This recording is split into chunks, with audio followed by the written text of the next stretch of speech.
बिस्मिल्लाहिर्रहमानिर्रहीम अस्सलाम वालेकुम। दोस्तों, कल जैसे ही फैसला आया जस्टिस फैज़ ईसा का, तो जो जज साहब के वकील थे उन्होंने अपनी बेइज्जती छुपाने के लिए, अपनी इज्जत को महफूज करने के लिए हुकूमत से पहले ही नारा लगा दिया कि हम केस जीत चुके हैं। हो सकता है उन्हें इस बात का पता नहीं था, हो सकता है उन्होंने ये जानबूझ के किया, या हो सकता है कि अपनी इज्जत बचाने के लिए उन्होंने ये सब कुछ किया। एक रात में मिठाइयाँ खुली, रसगुल्ले खाए, मिठाइयाँ बांटी और जश्न मनाया। जैसे ही रात को जस्टिस फैज़ ईसा ने फैसला लिखा था उसको पढ़ा, तो तब उन्हें समझ आई कि उनके साथ हाथ हो गया है। असल में ये जो फैसला है ये हुकूमत के हक में आया है।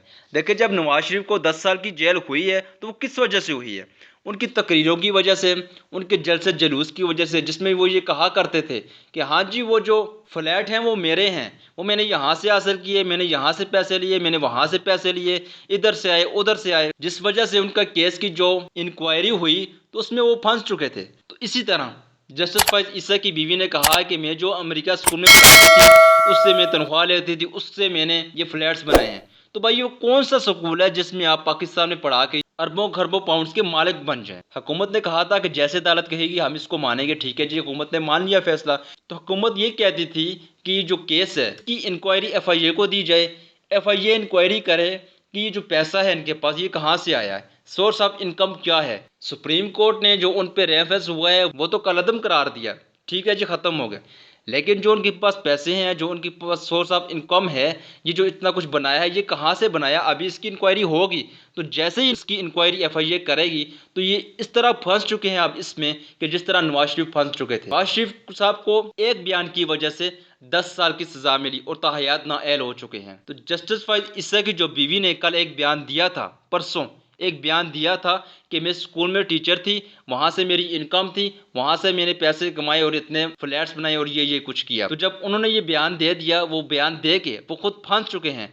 तो इसीलिए आज जस्टिस फैज़ ईसा ने फैसला किया कि ये जो फैसला आया है इस पर नज़रसानी की दरख्वास्त देंगे फिर से सुप्रीम कोर्ट में।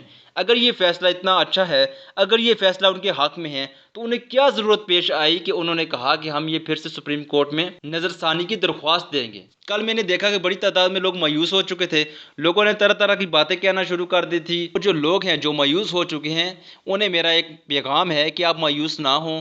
कि जैसे देखें, शुगर माफिया पे जब सुप्रीम कोर्ट ने कहा था कि जो हुकूमत इंक्वायरी करवा रही है उसको रोक दिया जाए, आज सुप्रीम कोर्ट ने वो जो स्टे ऑर्डर लिया था वो भी ख़त्म कर दिया है।